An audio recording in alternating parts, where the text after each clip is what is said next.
Deixa ela dormir no sofá. Essas 5 palavras ecoaram na minha cabeça como um tapa na cara. Não, pior que um tapa. Um tapa dói por alguns segundos. Aquilo doeu até a alma. Porque não era sobre onde eu ia dormir. Era sobre tudo que eu tinha feito, tudo que eu tinha sido, tudo que eu tinha sacrificado, reduzido a ela pode dormir no sofá. Se você é mãe, se você já se sacrificou por alguém que ama, se você já sentiu que deram sua dignidade de presente para outra pessoa, você precisa ouvir essa história. E se você está assistindo isso, por favor, se inscreva no canal e ative o sininho.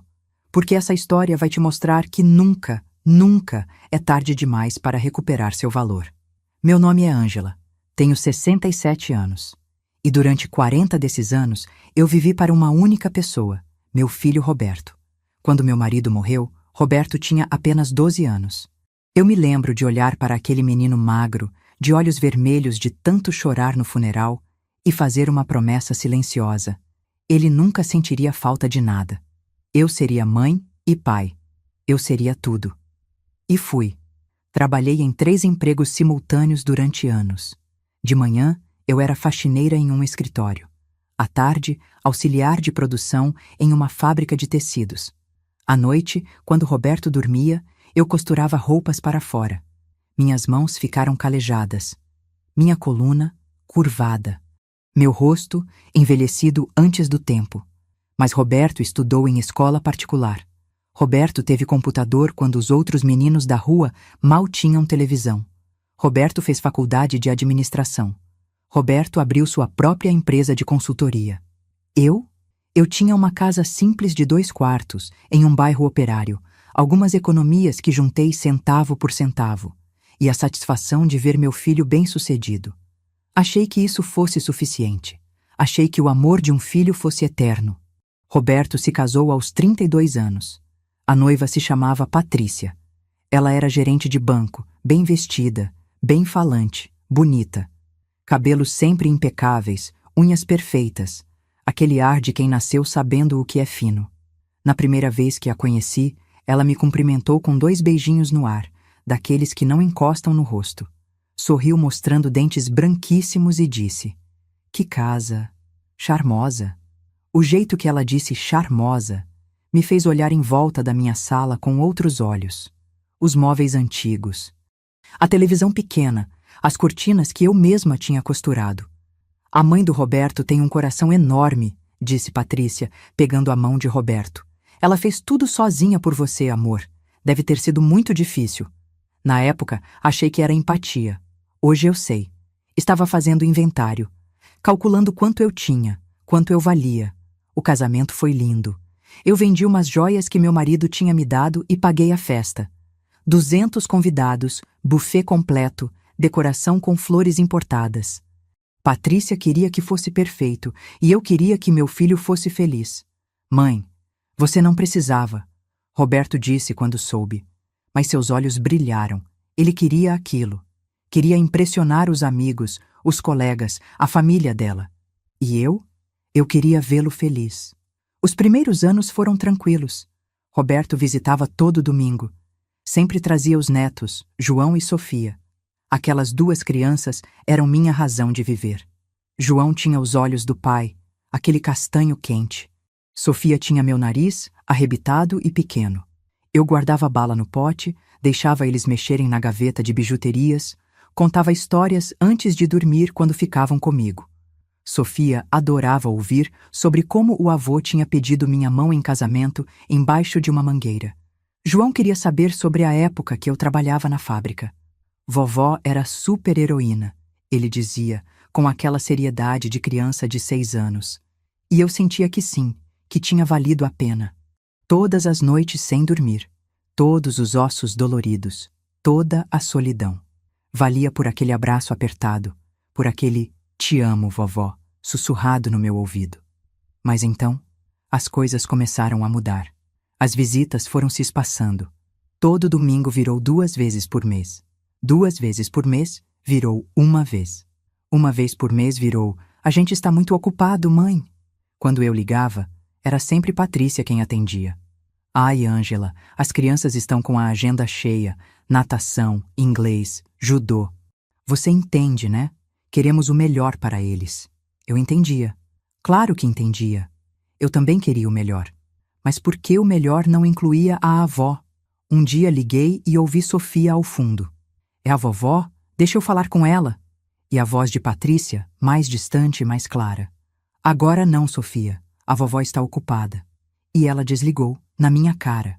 Quando confrontei Roberto, ele suspirou com aquele cansaço de quem já teve essa conversa 1000 vezes com a esposa. Mãe, a Patrícia só está tentando manter as crianças na rotina. Você sabe como é difícil criar filhos hoje em dia. Não, eu não sabia. Porque quando eu criei meu filho, eu fiz sozinha, sem ajuda, sem dinheiro, sem descanso. E ainda assim, ele tinha todo o meu tempo. Mas eu não disse isso. Apenas mordi a língua e disse que entendia. Sempre entendi. Sempre aceitei. Sempre fui a mãe boa. A sogra que não se mete. A avó que espera ser chamada. Foi por isso que, quando Patrícia me ligou 6 meses atrás com uma proposta, eu quase chorei de alegria. Ângela, estava pensando aqui. Faz tanto tempo que a gente não tira férias em família, né? E as crianças estão crescendo tão rápido. O João já está com 9 anos. Acho que seria lindo se a gente alugasse uma casa em algum lugar bonito, tipo Búzios, e passasse uns dias todos juntos, que nem antigamente. Que você acha? Meu coração disparou. Todos juntos? Você, o Roberto, as crianças e eu? Exatamente. Uma casa grande, com vista para o mar, talvez uma piscina. As crianças iam amar, e seria tão especial ter a vovó junto. Eu já estava imaginando. Sofia correndo na areia, João pulando na piscina, eu fazendo café da manhã para todos, ouvindo risadas, vendo meu filho relaxado, tendo aqueles momentos em família que eu não tinha há anos. Eu adoraria, Patrícia, adoraria mesmo. Que bom! Então você me ajuda a procurar um lugar legal? Pode ser difícil achar algo disponível nessa época. Claro, claro, pode deixar comigo. Ah, e Ângela, a empresa do Roberto está meio apertada agora, sabe como é? Aquela história da pandemia perdeu alguns clientes, então talvez fosse melhor se a gente dividisse os custos. Ou se você pudesse ajudar um pouquinho mais, já que a gente está com as despesas das crianças todas. Ali estava, a fisgada. Mas eu estava tão deslumbrada com a ideia de ter minha família junta que não vi. Sem problema. Eu pago. Sério? Ai, Ângela, você é um amor. As crianças vão ficar tão felizes. A gente nunca esquece isso, viu? Procurei por dias. Encontrei uma casa linda em Búzios. 3 quartos, 2 banheiros, sala enorme com porta de vidro para o deck, piscina, vista para o mar. R$ 10.500 por uma semana. Era quase tudo que eu tinha economizado nos últimos 2 anos, mas valia. Valia cada centavo. Quando mostrei as fotos para Patrícia, ela quase gritou: Perfeita! Reserva, reserva! Ai, as crianças vão surtar! Roberto me ligou naquela noite. Mãe, você não precisava gastar tanto. Eu quero, filho. Faz tanto tempo que não vejo meus netos direito. E vai ser bom para você também. Você tem trabalhado demais. Ouvi Patrícia ao fundo. Fala para ela que a gente ama ela. A Patrícia manda dizer que te ama, Roberto repetiu, mecânico. 3 semanas depois, estávamos indo para Búzios. Eu e Roberto na frente da caminhonete, Patrícia, as crianças e as malas atrás. A mãe de Patrícia, Maria, viria no dia seguinte com o marido. Eu não sabia que sua mãe vinha também, comentei, tentando não soar desapontada. Ah, é surpresa! Patrícia se inclinou do banco de trás, toda animada. Minha mãe estava tão sozinha desde que meu pai se aposentou. Achei que seria legal ter mais gente. Quanto mais, melhor, né? Quanto mais, melhor. Em uma casa de 3 quartos, com 7 pessoas. Mas tudo bem. Eu poderia dormir no sofá se precisasse. O importante era estar junto. A casa era ainda mais linda ao vivo. Branca, moderna, com um jardim que levava direto à piscina. O mar azul brilhava logo ali na frente, a poucos passos. Uau! João correu para dentro, Sofia atrás dele. Carregamos as malas. Eu peguei a minha, pequena, com roupas simples. As malas de Patrícia eram 3, enormes de marca. E então, aconteceu. Estávamos todos na sala. As crianças explorando a casa, Roberto verificando não sei o que no celular. Eu estava na cozinha, já querendo fazer alguma coisa, me sentir útil, quando ouvi Patrícia falar alto, em tom de quem estava organizando as coisas. Tá, gente. Vamos definir os quartos. Minha mãe e meu pai ficam na suíte master, que tem a banheira de hidromassagem. Eu e o Roberto ficamos no segundo quarto, que tem a cama king. As crianças ficam no terceiro quarto, que tem as beliches. Silêncio. Eu parei com a mão no armário, esperando. 3 quartos, 7 pessoas. Patrícia continuou, casual, como se estivesse comentando o clima. E ela pode dormir no sofá. É aquele sofá grande, deve ser até confortável. Ela, não a Ângela, não sua mãe, Roberto, não a avó das crianças. Ela, como se eu fosse um objeto, um cachorro, uma coisa. O sofá da sala, na casa que eu paguei. Os R$ 10.500 que saíram da minha conta. E eu ia dormir no sofá. Olhei para Roberto. Esperei. Esperei que ele dissesse algo. Que ele falasse: Patrícia, minha mãe vai dormir em uma cama. Que ele defendesse a mulher que trabalhou 3 empregos para ele ter computador, que vendeu joias para ele ter festa de casamento, que pagou aquela casa onde ela, a esposa dele, ia dormir em uma cama king. Roberto olhou para mim. Nossos olhos se encontraram. Eu vi algo ali. Desconforto? Culpa? Mas ele olhou para baixo e disse: Mãe, o sofá é grande e a sala tem ar-condicionado. Naquele momento, algo quebrou dentro de mim. Não foi um quebrar dramático com barulho. Foi silencioso, como quando uma rachadura pequena vira um abismo. Sorri. Aquele sorriso que eu tinha praticado a vida toda. O sorriso da mulher que entende, que aceita, que não quer causar problemas. Tudo bem, filho. Não tem problema. Patrícia nem olhou para mim. Já estava indo para o quarto dela, chamando Roberto para ajudar com as malas. Fiquei ali, sozinha na sala, olhando para o sofá bege. R$ 10.500, 40 anos de sacrifícios, 2 mãos calejadas, uma coluna torta, para dormir no sofá.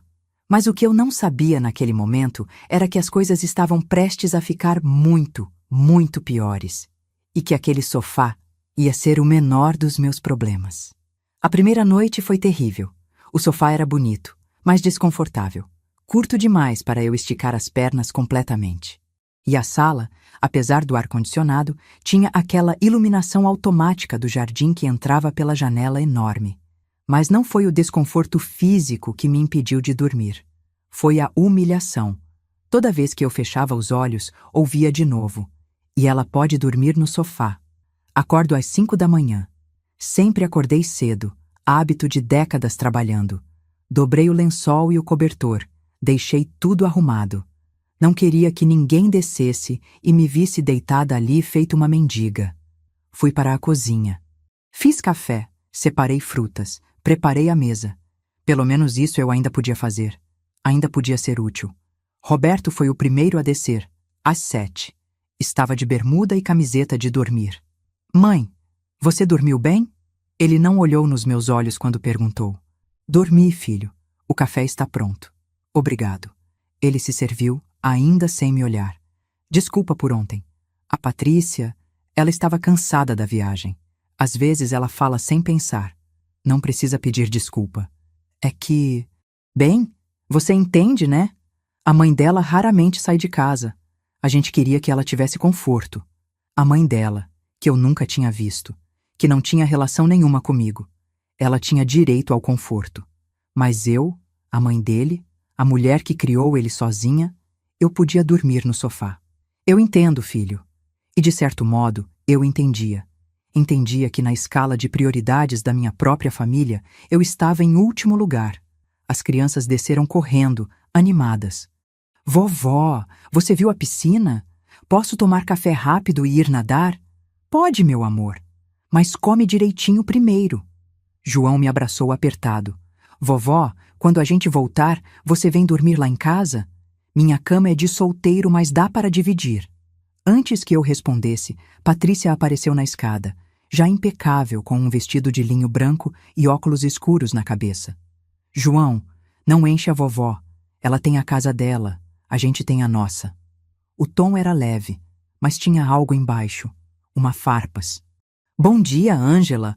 Nossa, você acordou cedo. Bom dia, Patrícia. Fiz café. Que fofa. Ela se serviu, pegou uma morango. Gente, os meus pais chegam de tarde. Eu tava pensando, a gente podia ir na praia de manhã, almoçar fora, voltar quando eles chegarem. Que acham? Todos concordaram animados. Todos menos eu, que não tinha sido incluída no a gente. Mãe, você vem, né? Roberto perguntou, quase como se fosse obrigatório perguntar. Vou arrumar a casa, fazer comida para quando seus sogros chegarem, eu disse. Aproveitem vocês. Vi o alívio no rosto de Patrícia. Ângela, você é um anjo. Não precisava, mas obrigada. Eles saíram às 9. Eu fiquei ali, sozinha naquela casa enorme que eu tinha pagado, arrumando bagunça dos outros. Os pais de Patrícia chegaram às 3 da tarde. Eu tinha feito arroz, feijão, farofa, uma carne assada, vinagrete. A mesa estava posta. Maria era uma mulher de uns 60 anos, cabelos pintados de loiro, maquiagem carregada. O marido, Carlos, era quieto, meio apagado. Ela entrou na casa como se fosse dona, olhando tudo com um olhar crítico. Não é tão grande quanto eu imaginei. Foi a primeira coisa que ela disse. Mas a vista é bonita. Patrícia mostrou os quartos. Vocês vão adorar a suíte. Tem banheira de hidromassagem, chuveiro de chuva, closet. É a melhor parte da casa. E você, dona Ângela? Maria se virou para mim, curiosa. Qual é seu quarto? Antes que eu respondesse, Patrícia falou rápida. A Ângela preferiu ficar na sala. Ela disse que não gosta de ficar fechada em quarto. Mentira, deslavada mentira, mas dita com tanta naturalidade que até parecia verdade. Maria me olhou com pena. Aquele tipo de pena falsa, de quem está feliz de não ser você. Ah, entendo. Cada um com suas preferências, né? Jantamos. Eu servi. Patrícia e a mãe conversaram sobre pessoas que eu não conhecia, lugares que eu nunca tinha ido, coisas que eu nunca teria. Roberto participava pouco. As crianças estavam cansadas, com sono. Ângela fez uma comida deliciosa, Roberto disse em algum momento. Foi a única vez que meu nome foi mencionado na conversa.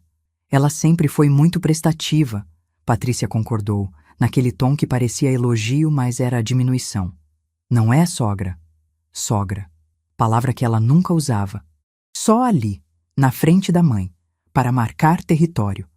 Para mostrar que eu era a sogra, a velha, a que serve.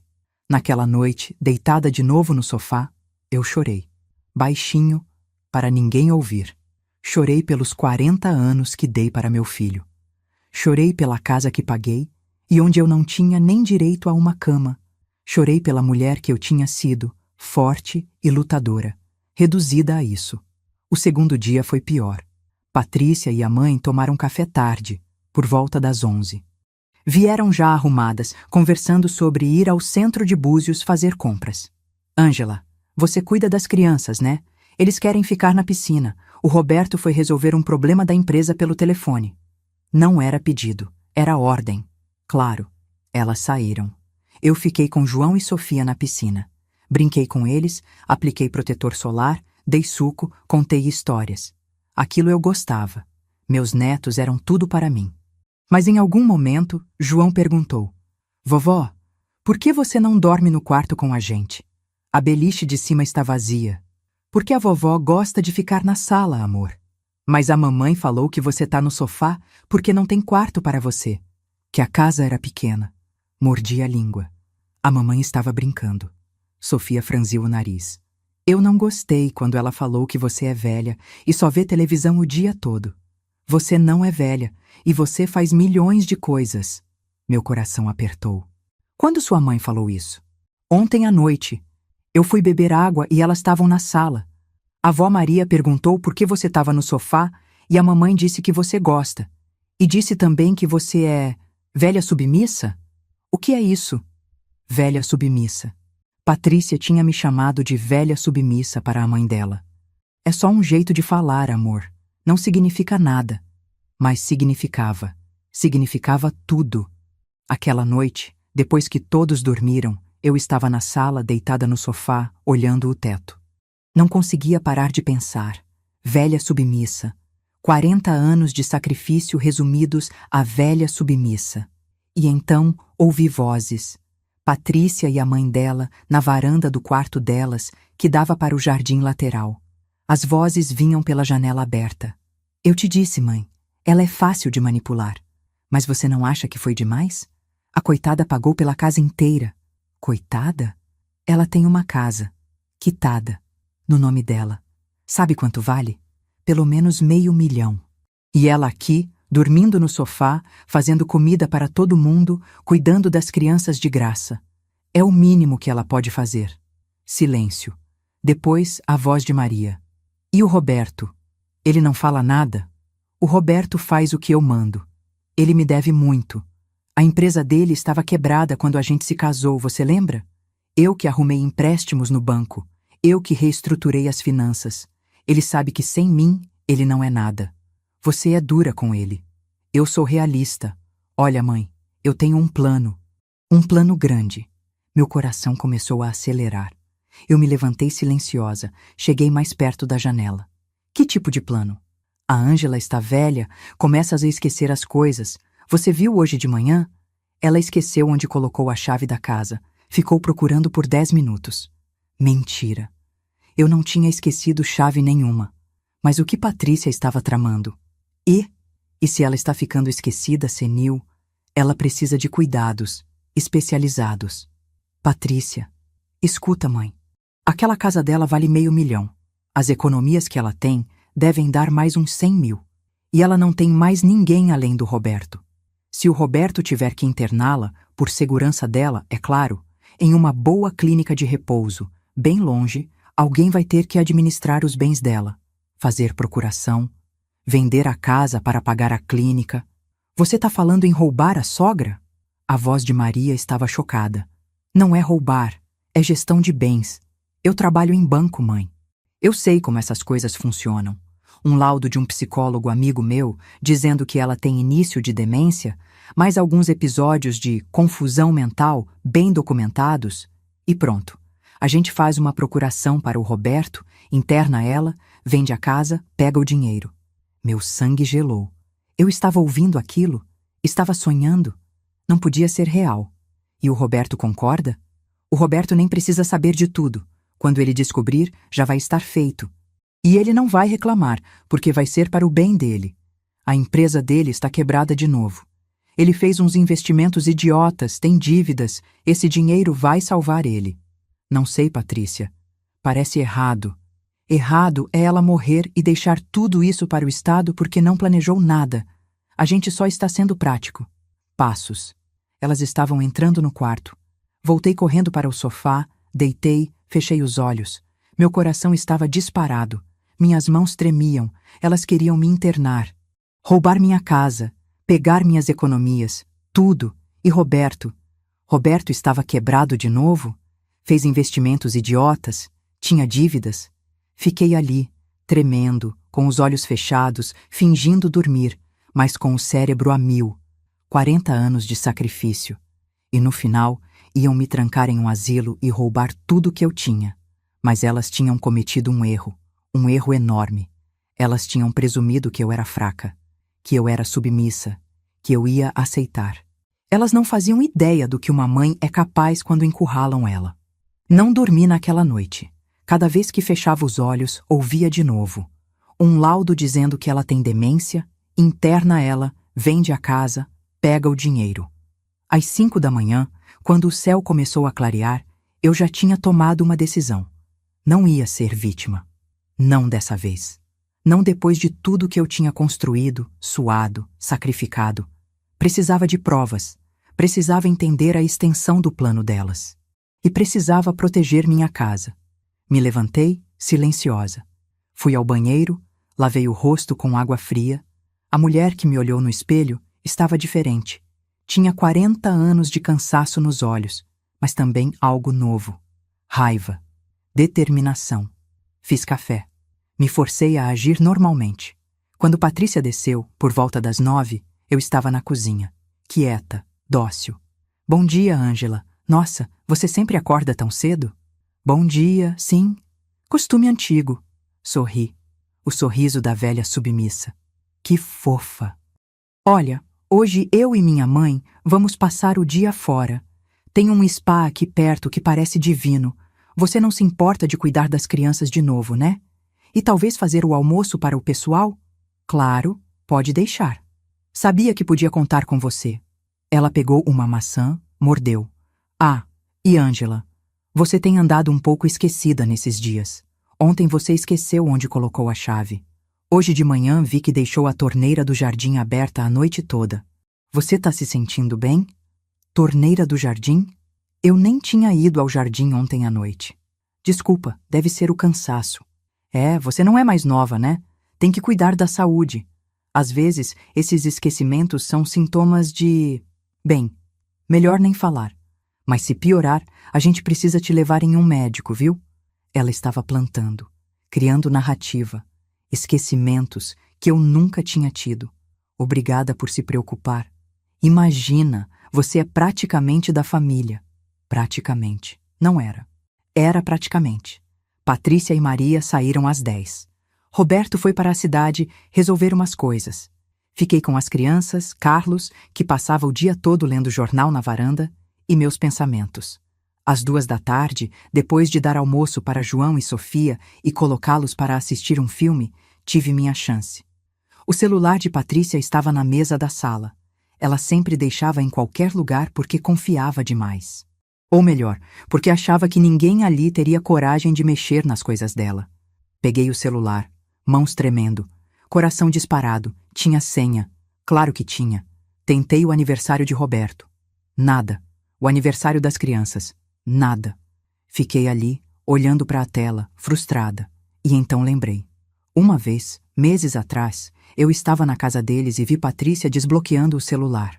4 números. 1985. Tentei. O celular desbloqueou. Respirei fundo e abri o WhatsApp. As conversas mais recentes eram com a mãe, com uma amiga chamada Camila, com Roberto. Abri a conversa com a mãe. Tinha centenas de mensagens. Comecei a rolar, procurando qualquer coisa sobre o plano. Patrícia, 1 semana atrás. Mãe, falei com o Dr. Henrique. Ele disse que consegue fazer o laudo sem precisar examinar pessoalmente. É só eu passar os sintomas. 5.000 e ele faz. Maria. 5.000? Tá caro. Patrícia. É o preço da liberdade, confia. Quando a gente pegar o dinheiro da casa dela, 5.000 não vai ser nada. Maria. E se ela desconfiar? Patrícia. Ela? A velha submissa? Impossível. Ela vai aceitar tudo que a gente falar. Ontem ela pagou 10.000 pela casa de Búzios sem questionar. Senti a bile subir na garganta. Continuei lendo. Patrícia. O plano é o seguinte. Quando a gente voltar de Búzios, eu vou começar a fazer ela esquecer as coisas na frente de outras pessoas. Vizinhos, o porteiro do prédio dela. Vou criar testemunhas. Em 2 meses, a gente tem casos documentados suficientes para pedir uma avaliação psiquiátrica. Com o laudo do Dr. Henrique, a gente consegue interná-la. Maria. E depois? Patrícia. Depois é fácil. Procuração, venda da casa, transferência do dinheiro. A clínica que eu achei custa 8.000 por mês. Baratinha. E fica no interior, longe de tudo. Ninguém vai visitá-la. Em 6 meses, a gente tem o dinheiro limpo e ela está fora do caminho. Fora do caminho. Eu era um obstáculo, uma coisa para tirar do caminho. Continuei rolando, procurando mais. E então vi algo que me fez gelar completamente. Uma conversa com alguém chamado M, com um coração do lado. Patrícia, 3 dias atrás. Amor, só mais um mês, eu prometo. Quando o Roberto descobrir as dívidas e a gente resolver a situação da sogra, eu peço o divórcio. Maria. 1 mês você falou isso mês passado. Patrícia. Eu sei. Mas agora é real. Olha, eu já falei com o advogado. O Roberto está tão atolado em dívidas que ele não vai conseguir brigar por nada no divórcio. E com o dinheiro da casa da sogra, a gente consegue quitar tudo, sobra uma grana para a gente, e eu saio limpa. Maria. Você tem certeza que ele não desconfia? Patrícia. O Roberto? Claro que não. Ele é burro demais. Acha que os investimentos que fez foram ideia dele. Mal sabe que fui eu que sugeri, que direcionei ele para aquele fundo de investimento furado. Maria, você é cruel. E eu amo isso. Patrícia, cruel é o que é necessário. Olha, quando a gente sair dessa, eu, você, 2 milhões limpos e o mundo pela frente. Maria, 2 milhões. Patrícia, casa da sogra, 500 mil. Economias dela, 150 mil. Parte do Roberto no divórcio depois que ele perder tudo. Mais uns 200 mil. Uns empréstimos que fiz no nome dele no banco e que ele nem sabe, 800 mil. Seguro de vida dele, se algo acontecer, 500 mil. Maria, se algo acontecer? Patrícia, vai que ele se desespera com as dívidas, né? Acidentes acontecem. Meu Deus do céu. Ela não estava só planejando me internar e roubar minha casa. Ela estava sabotando meu filho, criando dívidas no nome dele, planejando destruí-lo financeiramente. E tinha um seguro de vida. Se algo acontecer, ela estava planejando matar meu filho? Minhas mãos tremiam tanto que quase deixei o celular cair. Respirei fundo. Pensei rápido. Precisava de provas. Provas reais. Abri a câmera do meu próprio celular e comecei a fotografar. Cada mensagem. Cada conversa. A conversa com a mãe sobre o laudo falso. A conversa com M sobre o divórcio, sobre o dinheiro, sobre Roberto. Fotografei tudo.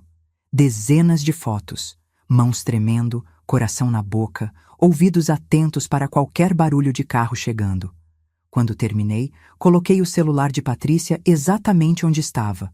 Fui ao banheiro e tranquei a porta.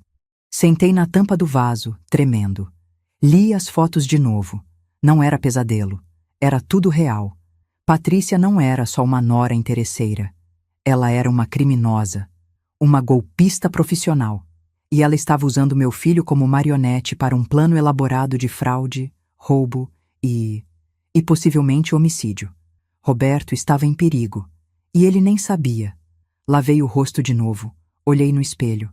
A mulher ali não era mais a Ângela submissa. Era uma mãe protetora. Uma leoa. Saí do banheiro. As crianças ainda assistiam o filme. Carlos roncava na varanda. Tudo normal. Mas nada era normal. Nada nunca mais seria normal. Precisava de um plano. Um plano melhor que o de Patrícia. Um plano que protegesse minha casa, meu filho e meus netos. E sabia exatamente por onde começar. Peguei meu celular e liguei para minha amiga Dolores.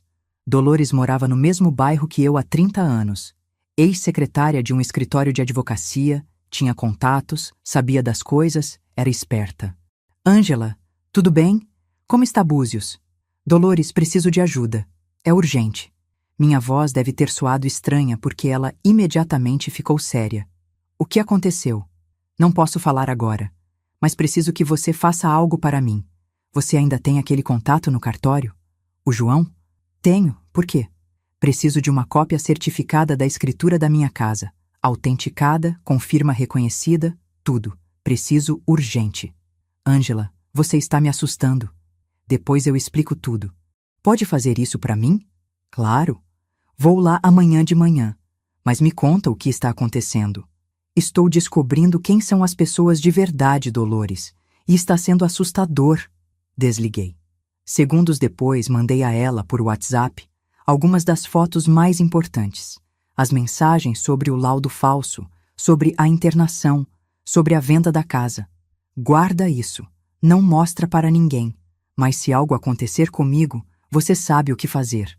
Meu Deus, Ângela. O que é isso? Minha nora está planejando me internar em um asilo para roubar minha casa. Eu vou matar essa vagabunda. Calma, eu tenho um plano, mas preciso da sua ajuda. O que você precisar, qualquer coisa. Sorri. Tinha uma aliada. Agora precisava de mais informações. Naquela noite, no jantar, observei tudo. Cada gesto, cada olhar. Patrícia estava animada, falando sobre o spa, sobre como estava relaxante aquela viagem. Roberto estava quieto, meio pálido, olhando o celular a cada 5 minutos. Tudo bem, filho? Perguntei. Hã? Ah, sim. Só uns problemas no trabalho. Que tipo de problema? Nada demais, mãe. Depois eu resolvo. Patrícia tocou o braço dele, carinhosa. Eu quase vomitei vendo aquela falsidade. Amor, você trabalha demais. Hoje é dia de relaxar. Deixa o trabalho para segunda. É, você tem razão. Ela sorriu. Doce, amorosa. A esposa perfeita. A atriz perfeita. Depois do jantar, quando todos foram para os quartos, fingi ir dormir. Mas fiquei acordada, atenta. Por volta da meia-noite, ouvi uma porta abrindo. Passos silenciosos. Espiei. Era Patrícia, saindo pela porta da frente, celular na mão. Levantei, silenciosa, e a segui até a varanda lateral. Ela estava fazendo uma ligação, falando baixo. Sim, está tudo certo. Não, ele não desconfia de nada. Na segunda-feira eu transfiro mais um pouco. Amor, eu sei, mas preciso ser cuidadosa. Só mais um mês e a gente está livre. Era com M, o amante. Voltei para dentro antes que ela me visse. Deitei no sofá, coração acelerado. Patrícia não era só gananciosa. Ela era metódica, paciente, perigosa, mas eu também podia ser. Nos 2 dias seguintes, continuei minha investigação. Revirei a bolsa de Patrícia quando ela estava na piscina. Achei um papel com anotações. Doutor Henrique, confirmar laudo 5K. Fotografei. Observei Roberto. Ele estava mais nervoso a cada dia. Nas ligações de trabalho, ouvi palavras como prejuízo, investimento ruim, credores. Ele estava quebrando. De novo. E não fazia ideia de que tinha sido a própria esposa a arquiteta de sua ruína. Na penúltima noite, outra conversa na varanda. Patrícia e Maria. Mãe, quando a gente voltar, começa. Eu vou começar a testar a memória dela na frente de vizinhos. Você tem certeza disso, filha? Tenho. Olha, ela é velha. Ninguém vai duvidar. E o Roberto está tão afundado que ele vai aceitar qualquer solução que eu der. É perfeito. No último dia, Roberto me chamou para conversar. Estávamos na varanda, só nós dois, enquanto as crianças brincavam na piscina. Mãe, eu queria te pedir desculpas. Por quê, filho? Por deixar você no sofá, por não ter defendido você quando a Patrícia... Eu tenho sido um filho ruim. Meu coração apertou. Ali estava um menino que eu criei, enterrado sob camadas de manipulação, mas ainda ali. Você não é um filho ruim. Você está perdido. Ele olhou para mim surpreso. Como você sabe? Mãe sabe, filho. Sempre sabe. Peguei a mão dele. Quando a gente voltar, precisamos conversar. Sério. Sobre sua vida. Sobre decisões que você tem tomado. Sobre muitas coisas. Tá tudo muito confuso, mãe. Eu fiz uns investimentos que não deram certo. E agora eu não sei como resolver. A gente resolve junto. Mas eu preciso que você confie em mim. Posso contar com isso? Ele assentiu, olhos marejados. Sempre pôde, mãe. Então, quando eu precisar que você confie em mim, mesmo que pareça loucura, você vai confiar? Vou. Naquele momento, eu soube. Soube que quando chegasse a hora, Roberto estaria do meu lado. E a hora estava chegando. No caminho de volta para São Paulo, no último dia, eu estava silenciosa no banco da frente. Patrícia e as crianças cantavam no banco de trás. Roberto dirigia. Olhei pela janela. A paisagem passava. E eu pensava no que estava por vir. Dolores tinha conseguido a escritura certificada. Tinha também o nome de um advogado, Dr. Saraiva, especialista em direito de família e crimes financeiros. Eu tinha provas, tinha aliados, tinha determinação. Patrícia olhou para mim pelo retrovisor e sorriu. Ângela, obrigada por ter pago por essa viagem. Foi maravilhoso. Foi sim, eu disse, sorrindo de volta. Mas meu sorriso não era submissão. Era guerra. Ela achava que tinha me quebrado, que tinha me transformado em uma velha inútil, dormindo no sofá, servindo os outros, aceitando humilhações. Ela achava que o plano dela era perfeito, mas ela tinha esquecido uma coisa. Eu tinha criado meu filho sozinha. Tinha trabalhado 3 empregos. Tinha sobrevivido a 40 anos de luta. Eu não era fraca. E ela estava prestes a descobrir isso da pior maneira possível. Voltamos para São Paulo em uma terça-feira. Roberto me deixou em casa por volta das 7 da noite. As crianças estavam cansadas, já dormindo no banco de trás.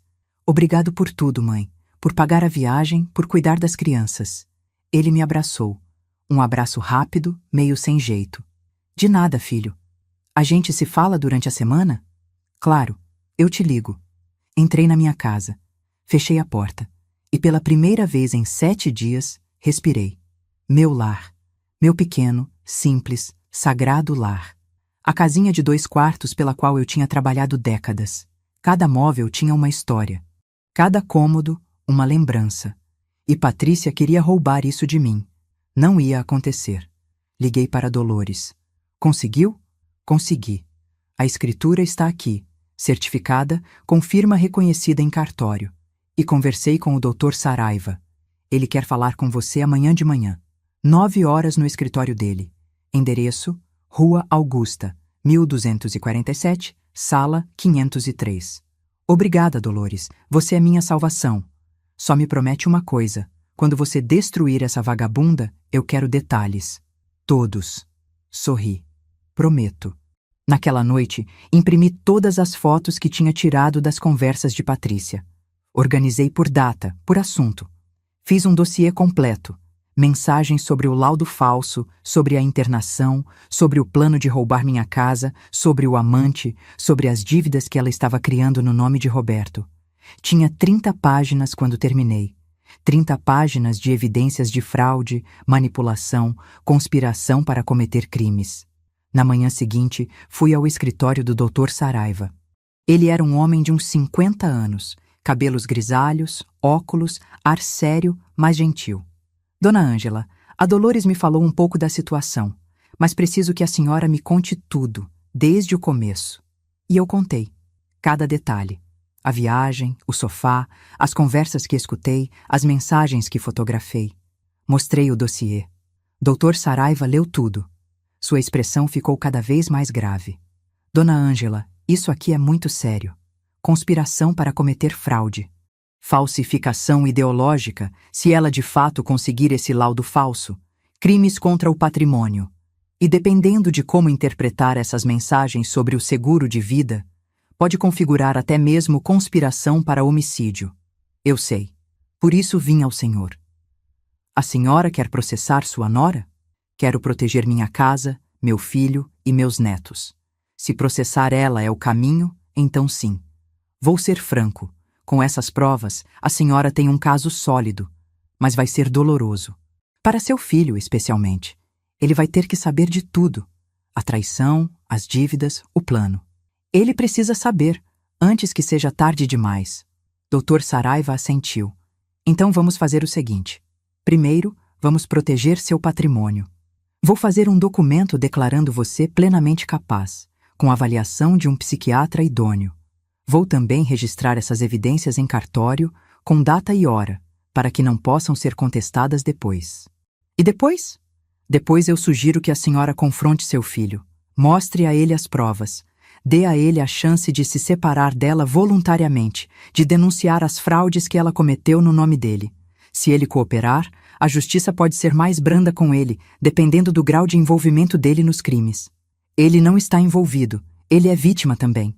Espero que sim, porque se não conseguirmos provar isso, Dona Ângela, seu filho pode ser preso junto com sua nora. Meu coração apertou. O que eu faço? Marca um encontro com ele, sozinho, mostra as provas, vê a reação dele. Se ele for inocente, ele vai cooperar. Se não for... Dr. Saraiva não terminou a frase. Ele é inocente, eu conheço meu filho. Espero que esteja certa. Saí do escritório com um plano de ação. Primeira parada. Psiquiatra. Dr. Saraiva tinha indicado uma doutora Helena Moreira, respeitada, imparcial. A consulta foi no dia seguinte. Ela me fez diversos testes. Memória, raciocínio, orientação temporal e espacial. Conversa sobre minha vida, meus hábitos, minha saúde mental. No final ela disse, Dona Ângela, a senhora tem uma saúde mental impecável. Memória excelente para a sua idade. Raciocínio lógico preservado. Não há absolutamente nenhum sinal de demência, senilidade ou qualquer outro comprometimento cognitivo. Vou emitir um laudo completo atestando isso. Obrigada, doutora. Posso perguntar por que precisa desse laudo? Contei brevemente. Ela ficou horrorizada. Isso é criminoso. Se conseguir provar que sua nora estava planejando conseguir um laudo falso para interná-la, ela pode ser presa. É exatamente o que pretendo fazer. Com o laudo em mãos, registrei tudo em cartório. As provas, o dossiê, o laudo psiquiátrico, a escritura da casa. Tudo devidamente certificado, datado, impossível de contestar. Agora, faltava a parte mais difícil: confrontar Roberto. Liguei para ele na quinta-feira. Filho, podemos nos encontrar? Só eu e você. Preciso conversar sobre algo importante. Claro, mãe, está tudo bem? Vai estar. Amanhã de manhã, às 10, na minha casa? Tá bom, eu vou. Desliguei e respirei fundo.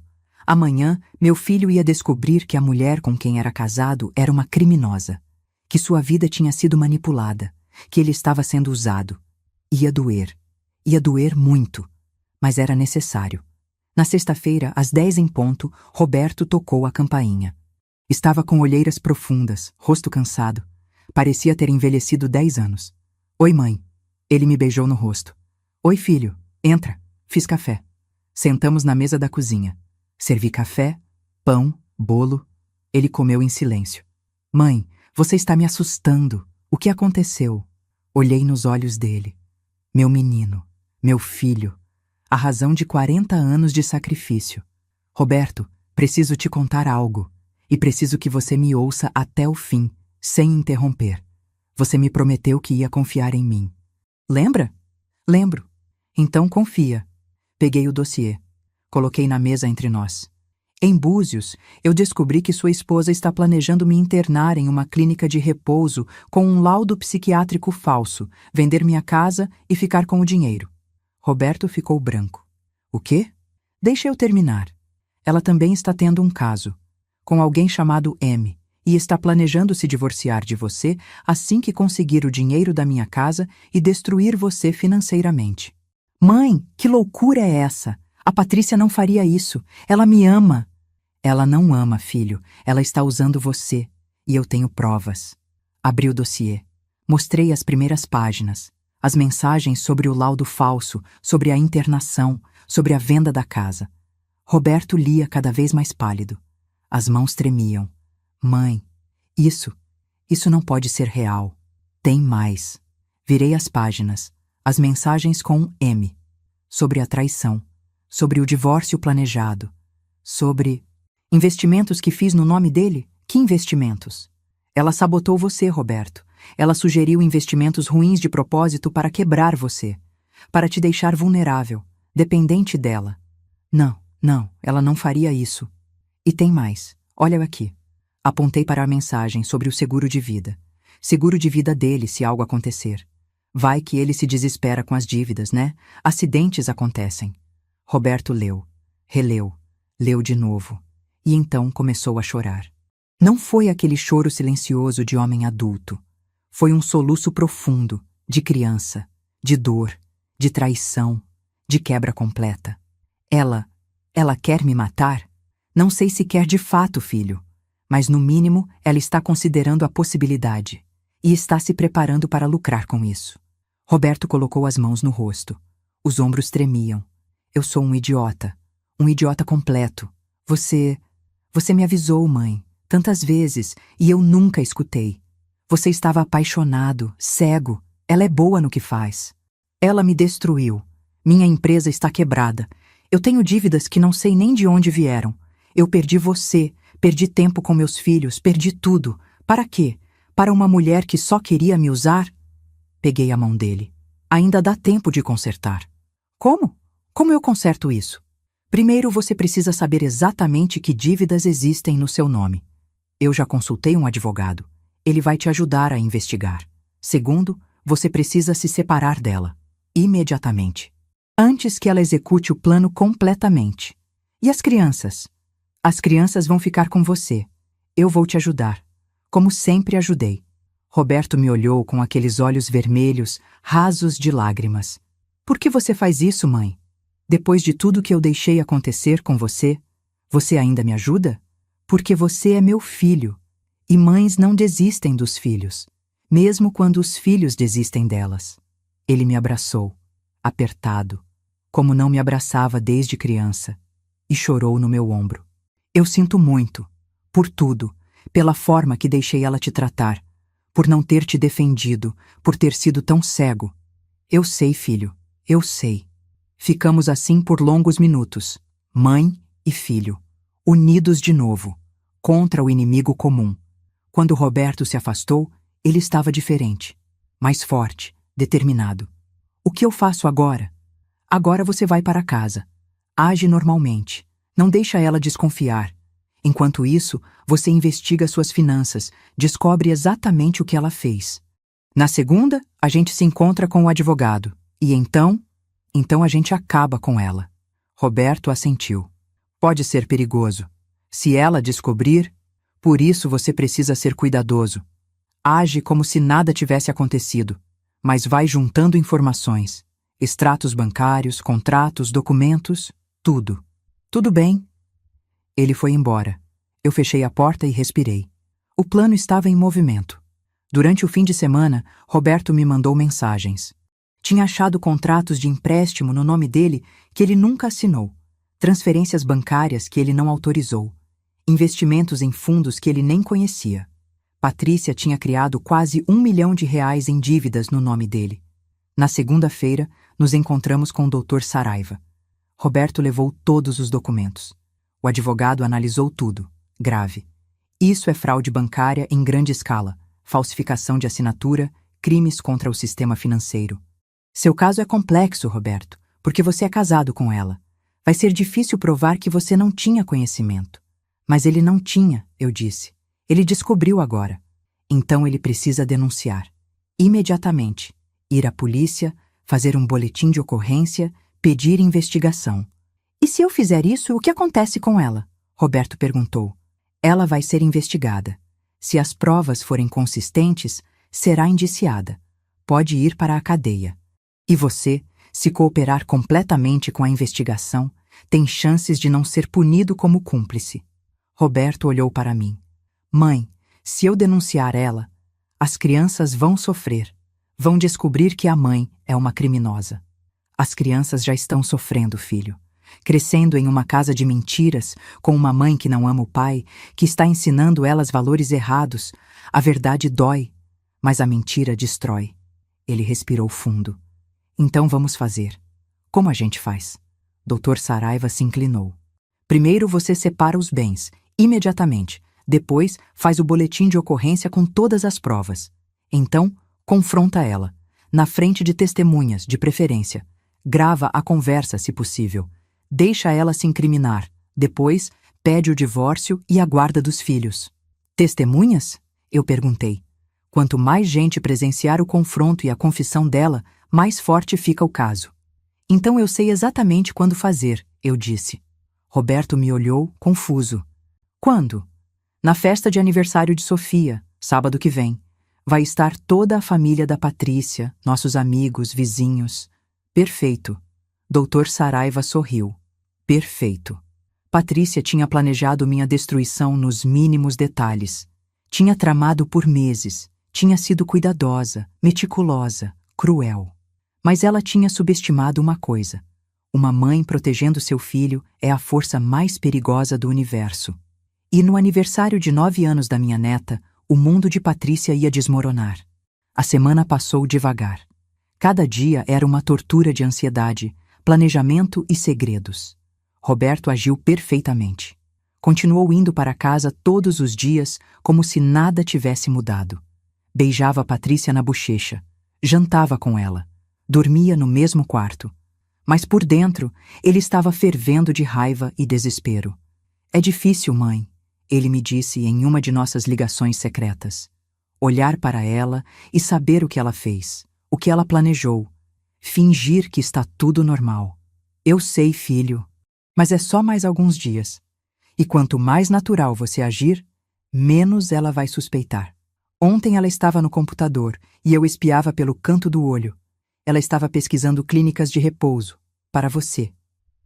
Senti um calafrio. Ela está acelerando o plano. O que a gente faz? Nada. Deixa ela pensar que está ganhando. Quanto mais confiante ela estiver, menos cautelosa vai ser. Na terça, Roberto separou os bens.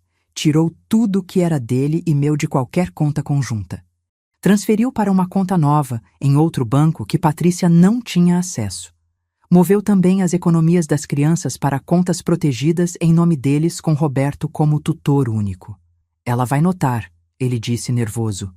Não vai. Ela só checa a conta quando vai fazer alguma movimentação grande. E agora que está perto de executar o plano da sua mãe, ela está focada nisso. Estava certa. Patrícia não notou nada. Na quarta, Roberto foi à delegacia com o Dr. Saraiva. Fez um boletim de ocorrência detalhado. Anexou todas as provas: os contratos falsos, as transferências não autorizadas, as cópias das mensagens de Patrícia planejando os crimes. O delegado, Dr. Monteiro, um homem de uns 60 anos com cara de quem tinha visto de tudo, ficou impressionado. Isso aqui é um caso federal, ele disse. Fraude bancária, falsificação documental, conspiração. Vou encaminhar para a Polícia Federal, mas com essas provas, a prisão dela é questão de tempo. Quanto tempo? Roberto perguntou. Dependendo da investigação, 1 semana, 2... Mas se ela confessar na frente de testemunhas, como vocês estão planejando, pode ser na hora. Na quinta fizemos um ensaio. Eu, Roberto, Dr. Saraiva e Dolores.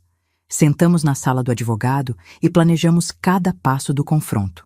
Patrícia não pode saber que foi planejado, Dr. Saraiva orientou. Tem que parecer natural. Como se Roberto tivesse descoberto as coisas e decidiu confrontar ali, naquele momento. Como? Roberto perguntou. Você vai chegar na festa normal, vai cantar parabéns, vai cortar o bolo. E aí, em um momento que todo mundo estiver reunido, você chama atenção. Diz que tem um anúncio importante. E se ela fugir? Por isso você precisa de gente bloqueando as saídas, discretamente. Dolores, você pode? Posso. Levo meu marido e meus 2 filhos, todos adultos, grandões. A gente se posiciona perto das portas. E eu vou gravar tudo, eu disse, mostrando meu celular novo que Dolores tinha me ajudado a comprar. Áudio e vídeo. Perfeito. E eu vou estar lá também, como convidado.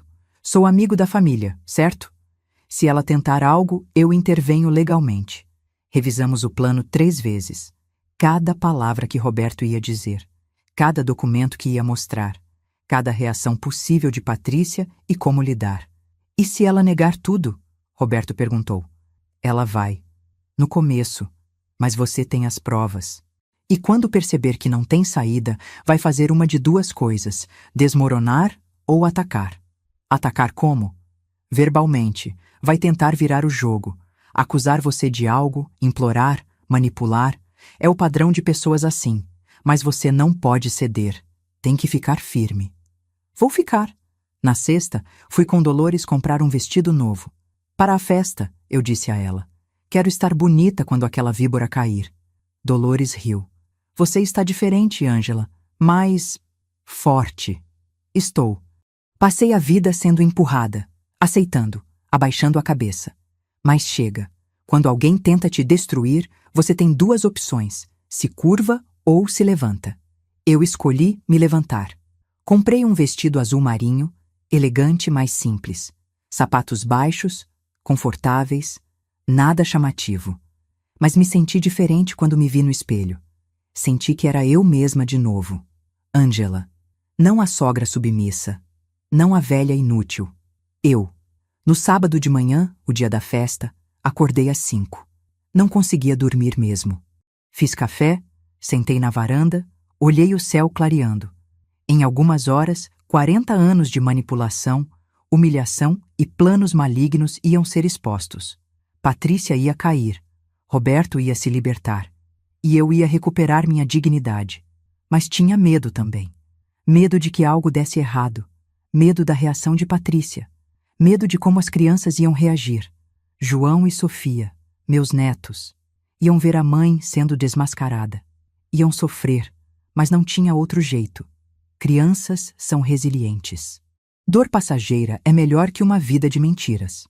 Às 2 da tarde, cheguei no salão de festas que Patrícia tinha alugado. Era em um clube espaçoso, decorado com o tema Frozen que Sofia adorava. Balões azuis e brancos, castelo inflável, mesa de doces enorme. Patrícia estava lá, linda como sempre, vestido branco, cabelo preso, sorrindo para os convidados. A anfitriã perfeita. Ângela, ela me cumprimentou com beijinhos falsos. Você está linda, adorei o vestido. Obrigada, Patrícia. A festa está linda. Né? Eu me esforcei. Queria que fosse perfeita para a Sofia. Ela se inclinou, baixando a voz. Ah, e Ângela, depois da festa, queria conversar com você sobre uma coisa. É sobre sua saúde. Tenho notado uns esquecimentos e tal. Achei um médico muito bom, especialista em idosos.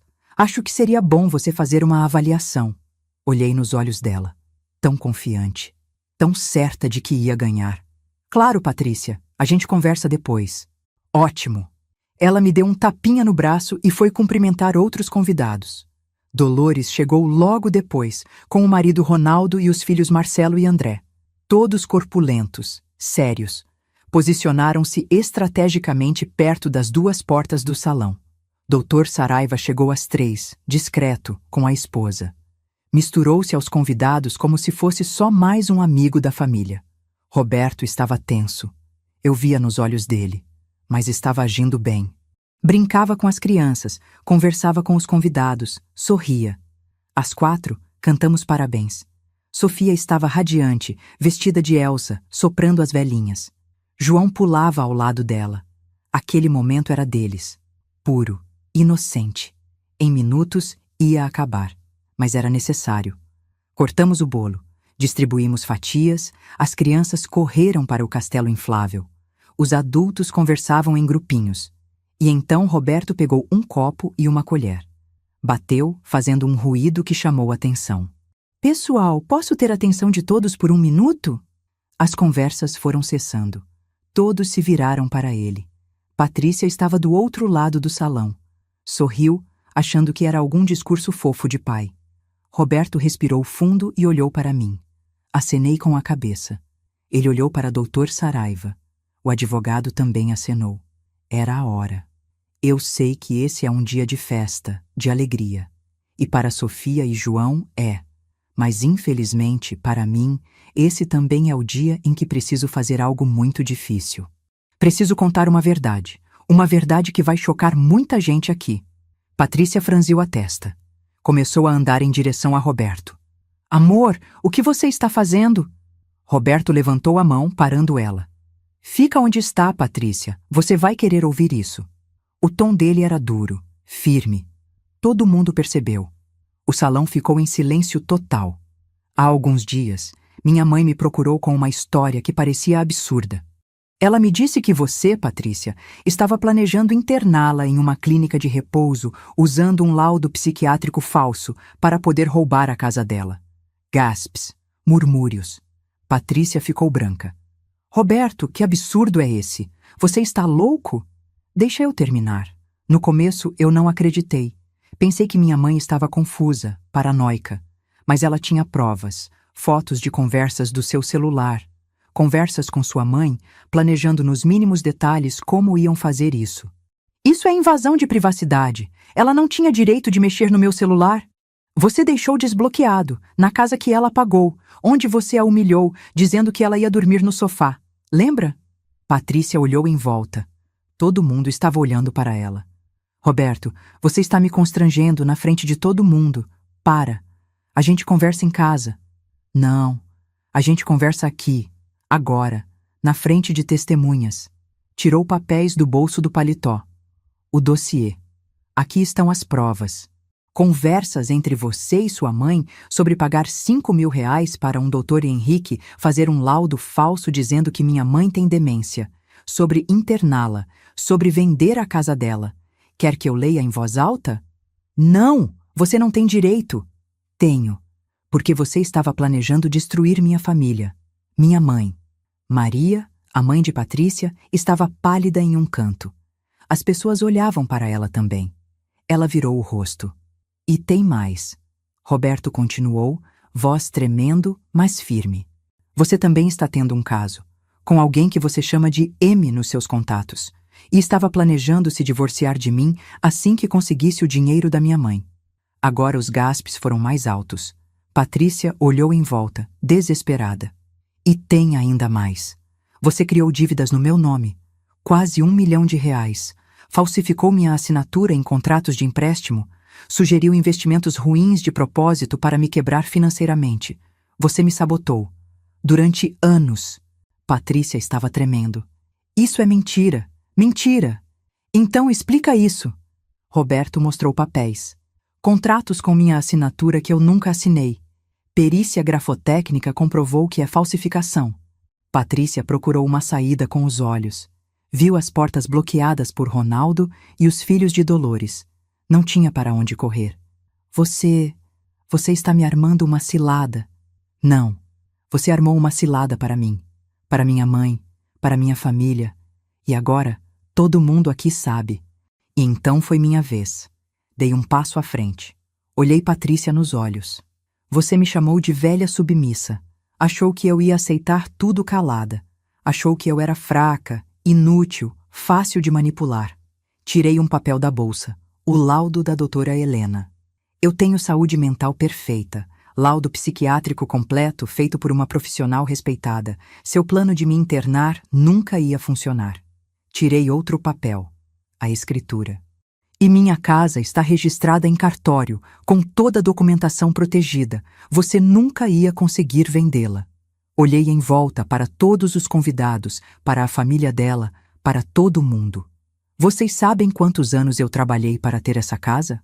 40. Trabalhei em 3 empregos simultaneamente.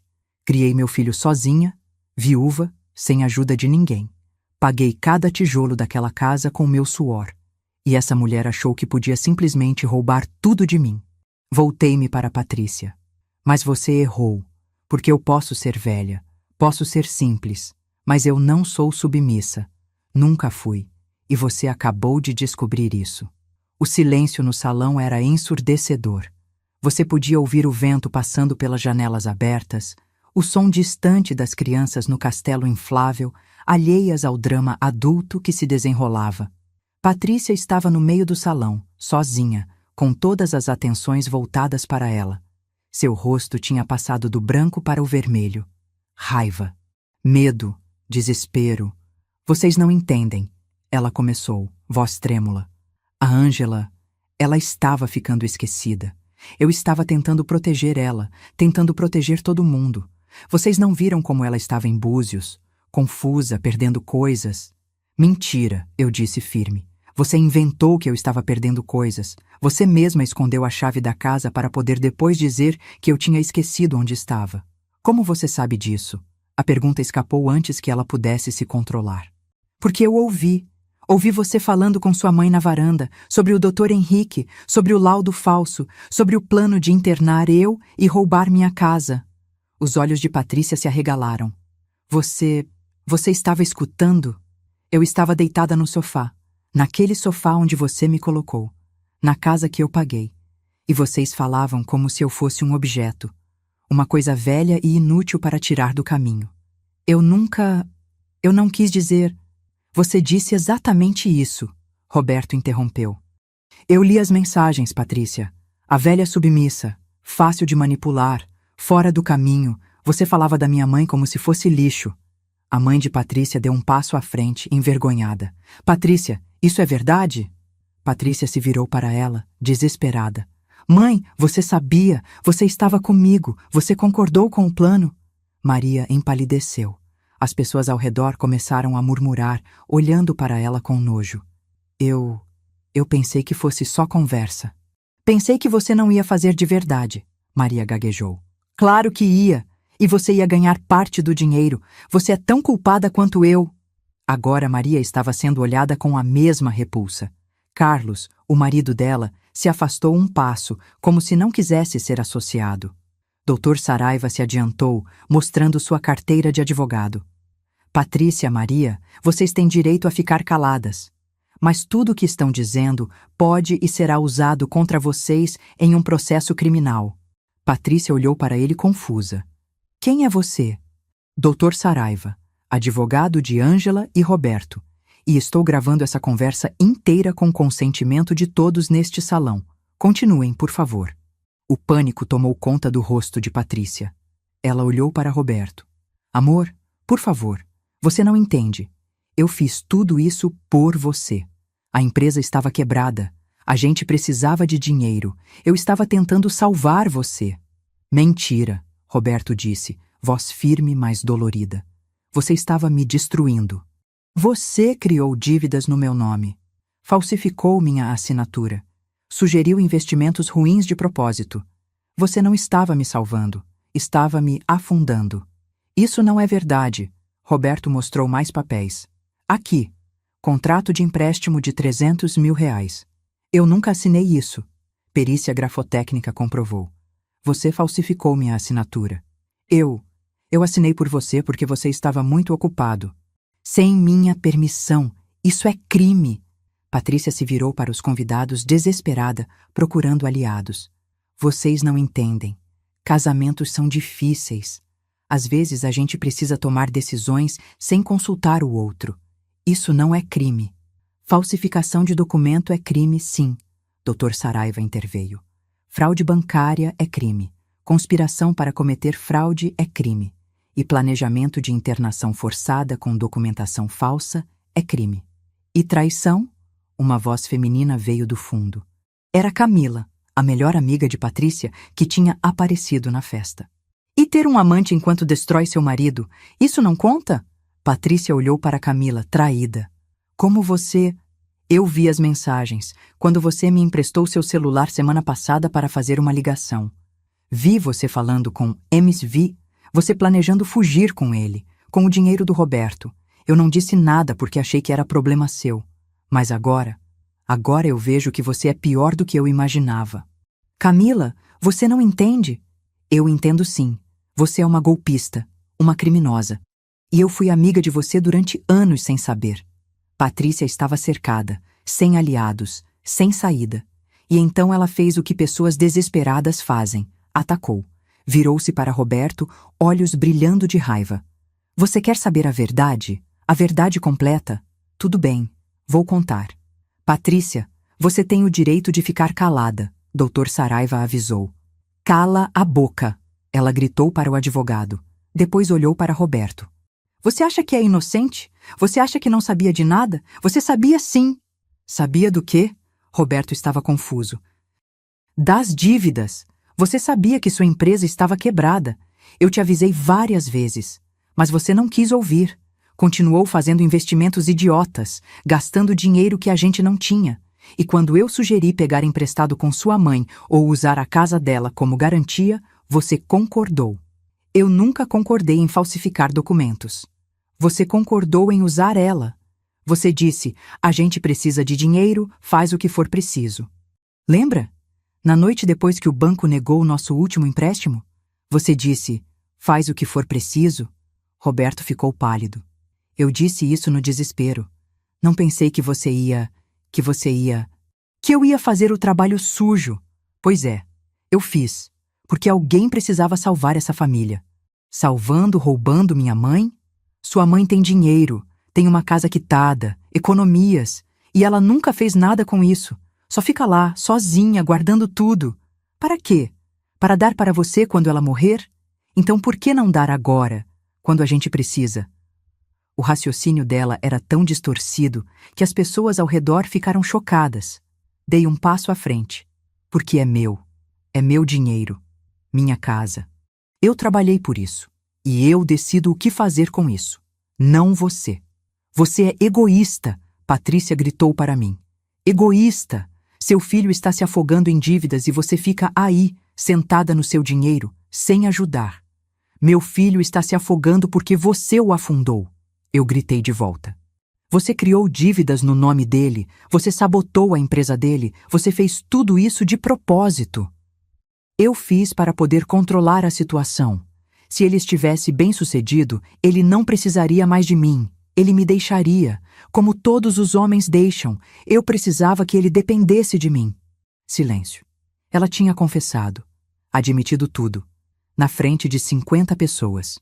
Roberto a olhava como se estivesse vendo um monstro. Você me sabotou para me manter preso a você?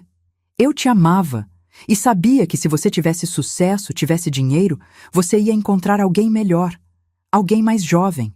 Então eu fiz o que precisava fazer para te manter, destruindo minha vida, destruindo minha mãe, traindo eu com outro homem. A menção do amante pareceu acordar algo em Patrícia. Ela percebeu que tinha falado demais. Tentou recuar. O Marcos, ele não significa nada. É só uma válvula de escape. Eu ia terminar com ele depois que a gente resolvesse tudo. Marcos? Uma voz masculina veio da porta. Um homem alto, moreno, de uns 40 anos entrou no salão. Você ia terminar comigo? Patrícia empalideceu completamente. Marcos, o que você está fazendo aqui? Você me convidou, lembra? Disse que era aniversário da sua sobrinha. Eu vim te dar uma surpresa. Ele olhou em volta, viu Roberto. Espera, esse é seu marido? Marcos, deixa eu explicar. Você me disse que estava separada, que só faltava assinar os papéis. Eu estou. Quer dizer, eu ia... É complicado. Marcos olhou para Roberto. Cara, desculpa. Eu não sabia. Ela me disse que estava divorciada. Roberto apenas acenou com a cabeça, exausto demais para reagir. Marcos olhou para Patrícia com nojo. Você é uma mentirosa. A gente terminou. E saiu do salão. Patrícia ficou ali, no meio de todo mundo, completamente destruída. Sem marido, sem amante, sem plano, sem futuro. E então ela fez a última coisa que lhe restava. Tentou chantagem. Olhou para Roberto, olhos calculistas de novo. Tudo bem. Você quer o divórcio? Você quer me destruir? Pode fazer. Mas se você me levar à polícia, eu vou te levar comigo. Como? Você assinou vários documentos que eu coloquei na sua frente, lembra? Papéis da empresa, contratos, investimentos. Você nunca lia, só assinava. Bem, alguns desses papéis eram, digamos, questionáveis. Você é tão culpado quanto eu. E se eu cair, você cai comigo. Roberto ficou branco. Que papéis? Fraudes fiscais, sonegação, empréstimos fraudulentos. Sua assinatura está em todos. Você vai para a cadeia, Roberto. E aí, quem vai cuidar das crianças? Sua mãe? A velha que quase coloquei no asilo? Foi longe demais. Dei um passo, firme, e olhei nos olhos dela. Você vai deixar meu filho em paz. Ou o quê? Você vai fazer o quê, velha? Eu vou contar para a polícia que você confessou, na frente de 50 pessoas, que forçou Roberto a assinar documentos sem saber o que era, que você manipulou ele, que você é a única culpada. Ninguém vai acreditar. Todo mundo aqui ouviu. Dolores disse, dando um passo à frente. Eu ouvi. Eu também, Camila disse. E eu, disse um homem que eu não conhecia, provavelmente algum amigo dos pais de Patrícia. Um por um, todos os adultos no salão levantaram a mão. Eu ouvi! 50 testemunhas. Patrícia olhou em volta desesperada. Não tinha saída. E então ela tentou fugir. Correu para a porta, mas Marcelo, filho de Dolores, a bloqueou. Para onde você pensa que vai? Saia da frente! Não posso. A polícia já está vindo. Dr. Saraiva ligou há 10 minutos. Patrícia se virou, selvagem, procurando outra saída. Correu para a porta dos fundos. André estava lá. Ela estava presa. Se jogou no chão. Começou a chorar. Não era choro real. Era teatro. Última tentativa de manipulação. Roberto, por favor, pelas crianças, não faz isso comigo. Eu sou a mãe deles. Você vai destruir nossa família. Roberto se aproximou. Olhou para ela de cima. E pela primeira vez, eu vi meu filho como um homem completo. Forte. Decidido. Você destruiu nossa família quando decidiu usar a gente para seus jogos. Quando decidiu sabotar eu. Quando decidiu roubar minha mãe.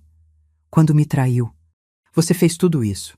Eu só estou terminando o que você começou. Sirenes do lado de fora. A polícia tinha chegado. 2 policiais entraram no salão. Dr. Saraiva se adiantou, mostrou os documentos, o boletim de ocorrência, as provas todas. Essa é Patrícia Andrade. Está sendo acusada de fraude bancária, falsificação documental e conspiração para cometer fraude e cárcere privado. Um dos policiais olhou para Patrícia. A senhora precisa vir conosco. Não, eu não fiz nada. Eles estão mentindo. Mas os policiais já tinham visto as provas. Já tinham ouvido os relatos das testemunhas. Colocaram algemas nela. Patrícia Andrade, você está presa. Você tem o direito de permanecer em silêncio. Tudo o que disser pode e será usado contra você. Eles a levantaram. Ela se debateu, gritou, chorou. Mas não adiantava. Quando passaram por mim, ela me olhou com ódio puro. Isso é culpa sua. Sua. Você destruiu minha vida. Olhei de volta, firme. Não. Você destruiu a sua própria vida quando decidiu destruir a minha. Eles a levaram. As sirenes foram sumindo na distância. O salão ficou em silêncio. E então ouvi uma voz pequena, assustada. Papai, o que está acontecendo? João e Sofia tinham saído do castelo inflável. Tinham visto tudo. A mãe sendo levada pela polícia. Meu coração partiu. Roberto se ajoelhou na frente deles. Vem aqui vocês dois. Eles correram para ele. Ele os abraçou apertado. A mamãe fez coisas erradas. Coisas muito erradas. E agora ela precisa responder por isso. A mamãe vai para a cadeia? Sofia perguntou, olhos cheios de lágrimas. Não sei, filha. Talvez. Mas o que importa agora é que vocês dois estão seguros. E que eu e a vovó vamos cuidar de vocês. Sempre. A vovó também? João olhou para mim. Me ajoelhei ao lado de Roberto. Sempre, meu amor. A vovó sempre vai estar aqui. Eles me abraçaram. E naquele abraço, senti que valia a pena. Toda a dor, todo o medo, todo o confronto. Valia por eles, por meu filho, por minha família de verdade. Maria, a mãe de Patrícia, se aproximou, envergonhada. Ângela, eu sinto muito. Eu deveria ter impedido ela. Deveria ter. Você deveria, eu disse, firme. Mas você escolheu ser cúmplice. E agora vai ter que viver com isso. Ela baixou a cabeça e saiu, Carlos arrastando ela pelo braço. Os convidados começaram a sair, um por um, em silêncio respeitoso. Alguns me abraçaram. Outros apenas acenaram. Dr. Saraiva se aproximou. Ângela, Roberto, vocês foram muito corajosos hoje, mas o caminho ainda é longo. Vai ter investigação, processo, julgamento. Eu sei, Roberto disse, e eu vou cooperar com tudo. Quero que tudo seja investigado. Quero limpar meu nome. Vamos fazer isso, juntos. Dolores foi a última a sair. Me abraçou apertado. Você é uma leoa, Ângela. Uma leoa. Obrigada por tudo, amiga. Sempre. Ficamos ali, só eu, Roberto e as crianças, no salão vazio, cheio de balões e decoração de festa. Uma festa que tinha se transformado em campo de batalha. Mas a batalha tinha terminado. E nós tínhamos vencido. Os 3 meses seguintes foram os mais difíceis da minha vida. E olha que eu já tinha passado por muita coisa. Patrícia foi presa preventivamente. A investigação da Polícia Federal descobriu que ela tinha cometido fraudes não só contra Roberto e contra mim, mas contra o próprio banco onde trabalhava. Tinha desviado dinheiro, criado contas falsas, manipulado documentos. O rombo total era de quase 3 milhões de reais. Ela não era apenas uma nora interesseira. Era uma criminosa profissional. Tinha feito isso antes, em outros lugares, com outras vítimas. Nós éramos apenas os mais recentes. Maria, a mãe dela, foi indiciada como cúmplice no plano de me internar. Ela tentou alegar que não sabia que era sério, que pensou que era só conversa. Mas as mensagens provavam o contrário. Ela sabia. E concordou. Foi condenada a 1 ano de prisão, pena suspensa por ser primária e pela idade. Mas perdeu a filha, o respeito da família, tudo. Roberto passou por uma investigação completa das finanças dele. Dr. Saraiva trabalhou dia e noite provando que ele tinha sido manipulado, que tinha assinado documentos sem saber o conteúdo, que tinha sido vítima também. Mas ele não saiu ileso. Alguns dos investimentos tinham sido negligência dele, sim. Não tinha lido contratos, não tinha verificado informações, tinha confiado cegamente em Patrícia. Foi condenado a 6 meses de prisão por negligência fiscal. Pena branda, porque cooperou completamente com a investigação e porque ficou provado que a maior parte dos crimes eram de Patrícia. Ele cumpriu a pena em regime semiaberto. Trabalhava durante o dia, voltava para dormir na prisão à noite. Foi duro. Para ele, para as crianças, para mim. Mas foi também necessário. Roberto precisava pagar por seus erros. Precisava aprender, crescer.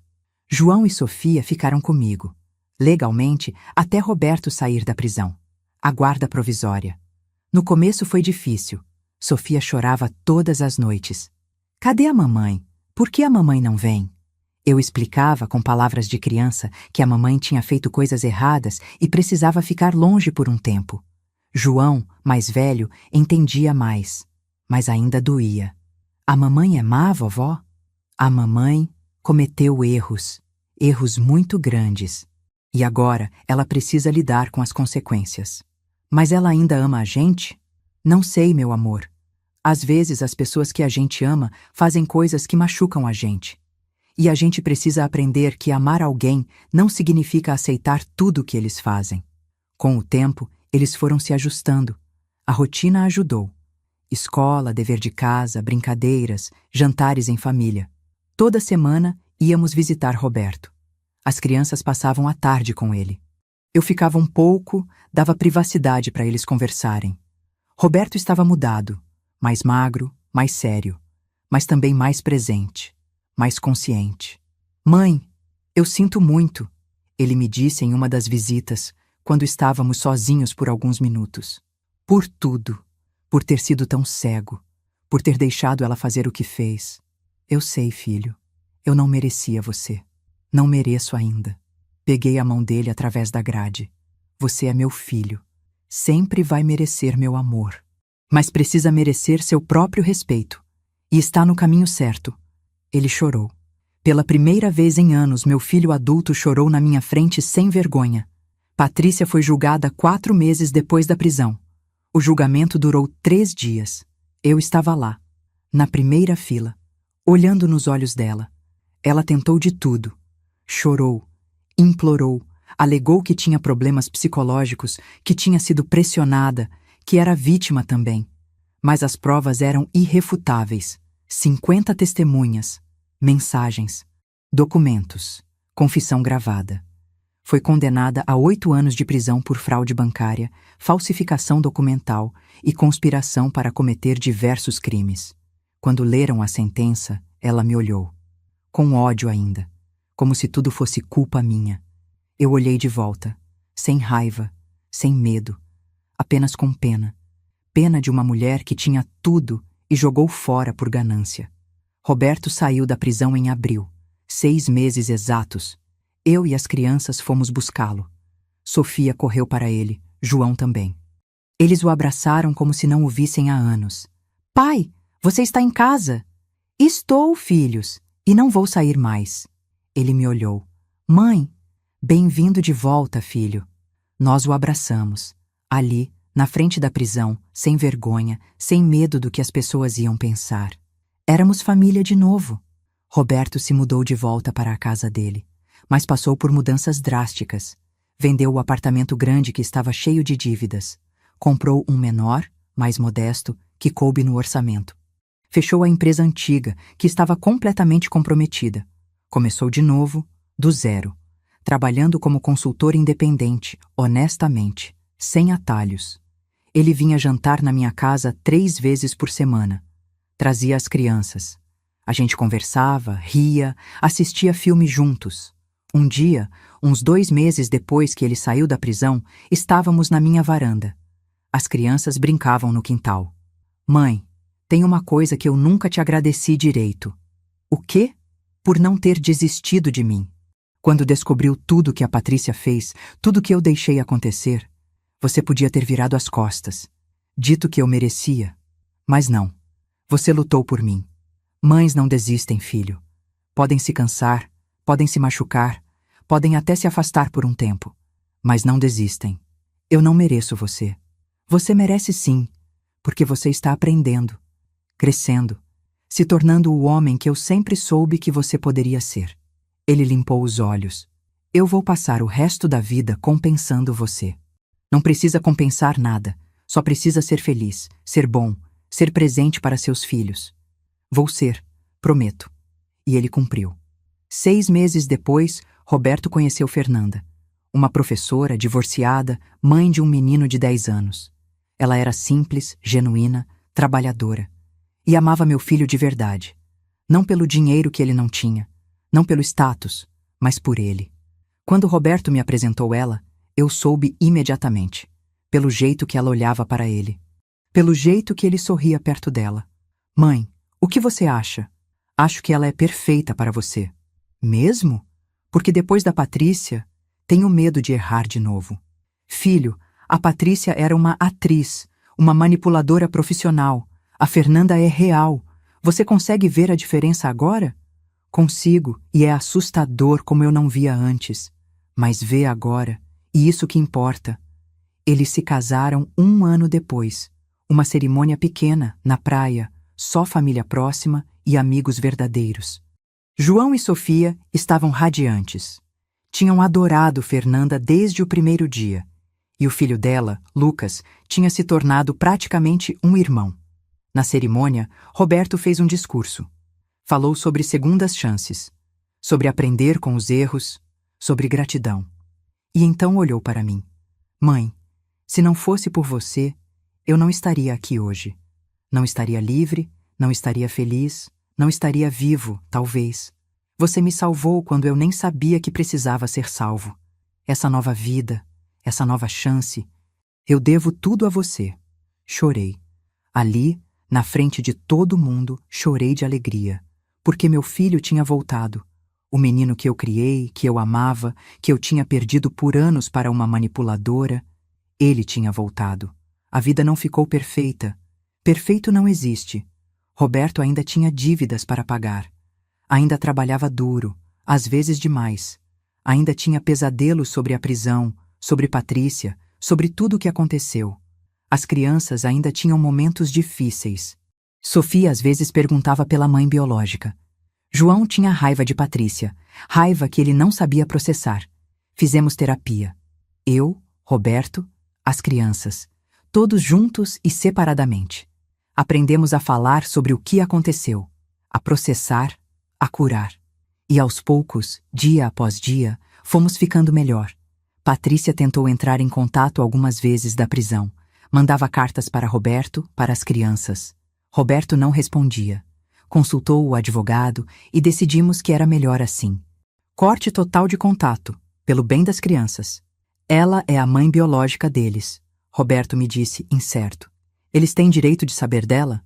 Quando forem mais velhos, se quiserem procurar, a gente apoia. Mas agora eles precisam de estabilidade, de paz. Não de uma mãe manipuladora tentando usar eles de novo. Ele concordou. Maria, a mãe de Patrícia, tentou se reaproximar algumas vezes. Mandava mensagens, ligava, pedia desculpas. Roberto a bloqueou. Ela sabia, mãe. Sabia e foi cúmplice. Não quero ela perto das minhas crianças. Eu apoiei a decisão. Dolores continuou sendo minha melhor amiga, minha confidente, minha companheira de chás da tarde e conversas longas. Você é uma heroína, Ângela, ela me disse um dia. Não sou não. Só fiz o que qualquer mãe faria. Qualquer mãe? Não. Você foi além. Você foi estrategista. Foi corajosa. Foi leoa. Sorri. Aprendi com você. Mentirosa. Você sempre teve isso dentro de você. Só estava adormecido. Talvez ela tivesse razão. Voltei a fazer coisas para mim. Coisas que tinha deixado de lado por décadas enquanto trabalhava e me sacrificava. Fiz um curso de crochê. Comecei a fazer peças e vender online. Não precisava do dinheiro, mas gostava da sensação de criar. Entrei para um grupo de caminhada de idosos no parque. Fiz amigas novas. Ria mais. Reformei minha casa. Pintei as paredes de cores alegres. Comprei plantas. Fiz dela realmente minha. A casa que eu quase perdi. A casa que eu lutei para proteger. Agora era meu santuário. Um dia, 2 anos depois de tudo, estava na varanda da minha casa. Era fim de tarde. O céu estava alaranjado, bonito. Roberto tinha acabado de ir embora com Fernanda e as crianças. Tinham jantado comigo, rido, conversado sobre as coisas bobas do dia a dia. João tinha me mostrado uma redação que fez na escola, sobre heróis. Ele tinha escrito sobre mim: minha avó é minha heroína porque ela nunca desiste. Mesmo quando as pessoas são ruins com ela, ela não fica ruim de volta. Ela fica forte. Chorei lendo aquilo. Chorei e abracei meu neto apertado. Sofia tinha me dado um desenho. Dela, de João, de Roberto, de Fernanda, de Lucas e de mim. Todos de mãos dadas. Nossa família. Coloquei o desenho na geladeira, ao lado de fotos, ímãs, lembretes de dentista das crianças. Toda a bagunça linda de uma vida normal, real. E agora, sentada na varanda, olhando o céu, eu pensei em tudo que tinha passado. A humilhação de dormir no sofá na casa que eu paguei. A dor de ouvir minha nora me chamar de velha submissa.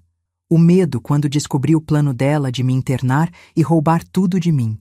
A raiva quando descobri que ela estava destruindo meu filho. A coragem que precisei para lutar de volta. O confronto, a exposição, a prisão dela, o processo longo de cura, de reconstrução, de perdão. E agora a paz. Não a paz de quem desistiu, a paz de quem lutou e venceu.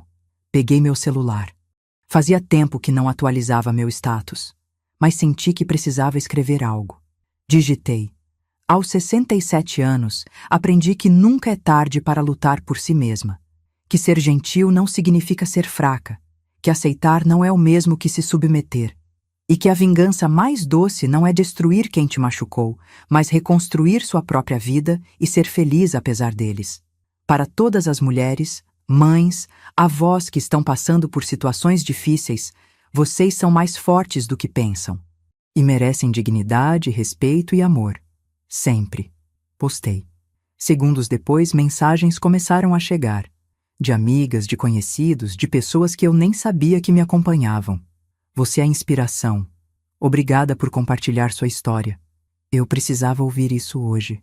Sorri. Se minha história podia ajudar alguém, então tinha valido ainda mais a pena. O sol terminou de se pôr. A noite chegou, suave e estrelada. Entrei em casa. Minha casa. Meu lar. Meu santuário que eu protegi com unhas e dentes. Fiz um chá. Sentei no sofá, não o sofá de búzios, mas o meu sofá, confortável, cheio de almofadas que eu mesma bordei. Liguei a TV. Tinha uma série que eu estava assistindo. Vida normal, vida simples, vida boa. E pensei, isso é vitória. Não precisa ser grandiosa, não precisa ser espetacular. Vitória é acordar de manhã e saber que você está segura, que sua casa é sua, que sua família te ama de verdade, que você tem dignidade. Vitória é olhar no espelho e reconhecer a mulher que você vê. Forte, sobrevivente, vencedora. Hoje, 4 anos depois de tudo, eu estou em Búzios de novo. Mas não é a mesma casa, e não é a mesma Ângela. Aluguei uma casa pequena, só para mim e Dolores. Uma semana de descanso, de amizade, de aproveitarmos a vida. Estou sentada na varanda, olhando o mar. O mesmo mar que vi quando estava sendo humilhada. Mas agora é diferente. Agora eu estou aqui por escolha, com meu dinheiro, minha decisão, minha vida. Roberto e a família vêm me visitar amanhã. Vão passar o dia. A gente vai para a praia, vai jantar fora, vai rir. Como família de verdade. Patrícia ainda está presa. Vai ficar mais 4 anos. Não penso muito nela. Não vale a pena o espaço mental. Às vezes, muito raramente, sinto algo parecido com pena. Ela jogou tudo fora. A família, a liberdade, o futuro, por ganância. Mas a pena passa rápido, porque ela fez escolhas. E escolhas têm consequências. Eu também fiz escolhas. Escolhi lutar. Escolhi não ser vítima. Escolhi proteger o que era meu e quem eu amava. E essa escolha mudou tudo. Dolores sai na varanda com 2 taças de vinho. Brinde. Brinde a quê? A vida, a amizade, a sobreviver a noras psicopatas e sair por cima. Rio. Um riso genuíno, solto, feliz. A vida, eu repito, batendo minha taça na dela. Bebemos. O vinho é doce. O ar do mar é fresco. O céu está estrelado. E eu penso, eu merecia isso. Sempre mereci. Merecia respeito. Merecia dignidade. Merecia ser tratada como ser humano, não como objeto. E demorei 67 anos para realmente entender isso. Para realmente lutar por isso. Mas entendi, e lutei, e venci. E se você está lendo isso, se você está passando por algo parecido, se alguém está te diminuindo, te usando, te manipulando, eu quero que você saiba. Você não é fraca por ser gentil. Você não é inútil por ser velha. Você não é submissa por amar. Você é forte, você é valiosa, você merece mais. E nunca, nunca é tarde demais para lutar por si mesma. Eu tinha 67 anos quando finalmente entendi isso. Não espere tanto tempo quanto eu. Comece hoje. Porque sua vida, sua dignidade, seu respeito, valem a pena. Sempre valeram. Se essa história tocou você de alguma forma, se inscreve no canal, deixa seu like e compartilha com alguém que precisa ouvir isso. Porque todos nós merecemos ser respeitados. Todos nós merecemos dignidade. E todos nós somos mais fortes do que pensamos. Até a próxima história. E lembre-se, nunca deixe ninguém te fazer dormir no sofá da casa que você pagou. Nunca.